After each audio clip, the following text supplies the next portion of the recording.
अस्सलाम वालेकुम नाजरीन, आप देख रहे हैं पीटीएन न्यूज और मैं हूं आपकी होस्ट कुरातुलैन। शामिल करते हैं आज की अहम खबरें। इस्लामाबाद में डेंगू के मजीद 25 केसेस रिपोर्ट, तादाद 458 हो गए। वफाकी दारुल हुकूमत इस्लामाबाद में गुज़िश्ता 24 घंटों के दौरान डेंगू के 25 नए केसेस रिपोर्ट हुए, जिसके बाद मजमूई तादाद 458 तक पहुँच गई।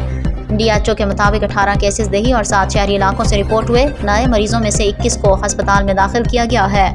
रिपोर्ट में बताया गया कि बाराकाहू से 8, सोहान से 4, सेक्टर G5 से 2, Alipur I9, I8, G6, G13, H13, Koral, रवाद, सोहाला, तुरलाई और तिरनोल से एक केस रिपोर्ट हुआ।